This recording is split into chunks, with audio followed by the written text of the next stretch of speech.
झीलों की नगरी उदयपुर के जल पर्यटन इतिहास में आज एक स्वर्णिम अध्याय जुड़ गया। शहर की प्रसिद्ध पिछोला झील में शनिवार को राजस्थान की पहली electric double decker luxury boat का जलावतरण सांसद मन्नालाल रावत ने किया। जैसे ही यह आधुनिक और आकर्षक बोट झील की लहरों पर उतरकर इठलाने लगी, उसे देखने के लिए बड़ी संख्या में शहरवासी और पर्यटक उमड़ पड़े। इस बोट का संचालन शिवा एंड कोरल एसोसिएट्स की ओर से किया जा रहा है। इस अत्याधुनिक बोट को खासतौर पर पर्यावरण संवेदनशील पर्यटन को बढ़ावा देने के उद्देश्य से तैयार किया गया है। बोट के पुर्जों को विदेश से आयात कर उदयपुर में इसे असेंबल किया गया है। इसका डिजाइन बेहद शानदार है, जिसमें नीचे और ऊपर दोनों डेक पर आरामदायक लेदर सोफों की बैठक व्यवस्था है। संचालक धर्मवीर सिंह भाटी ने बताया कि यह बोट पैंटून तकनीक से बनी है, जो बेहद स्थिर और सुरक्षित होती है।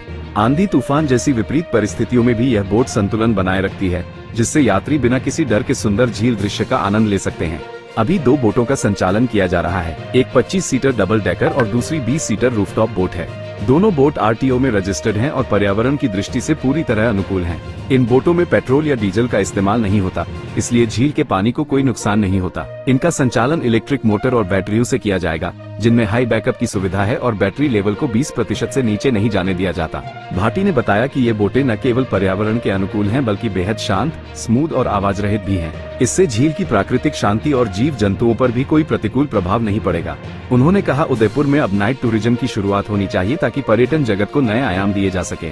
यहाँ की शानदार झीलें व रात को मनमोहक दृश्यों का दुनिया भर के पर्यटक भी आनंद लेना चाहते हैं। नाइट टूरिज्म शहर को नई प्रतिष्ठा भी दिलाएगा।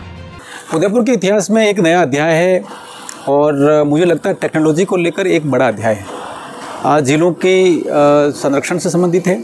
नावें यहाँ आती हैं, नावें चलती हैं, पर्यटक आता है, लेकिन यहाँ का जीव जंतु है और यहाँ का पानी पेयजल के लिए भी आगे जाके काम में लेते हैं। तो ये सारी चीज़ों को जब देखते हैं तो पूरा इकोसिस्टम को आप समझेंगे तो ये इलेक्ट्रिक बोट बहुत महत्वपूर्ण है, क्योंकि प्रदूषण रहित होगी और जीव जंतुओं को मुझे लगता है कोई बहुत ज़्यादा परेशान भी नहीं करेगी। जब हम लोग अंदर बैठे हैं तो ध्यान में है, बहुत साइलेंट तरीके से चलती है, बहुत धीरे चलती है।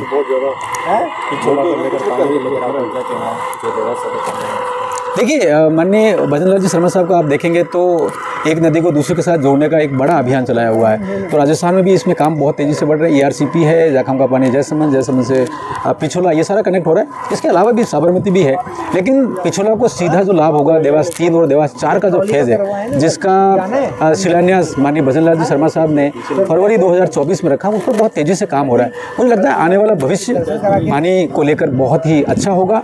और आप देखेंगे पूरी जिले जो भीषण गर्मी पड़ती है उस टाइम भी एकदम भरी हुई होगी, पर्यटकों को आकर्षित करेगी।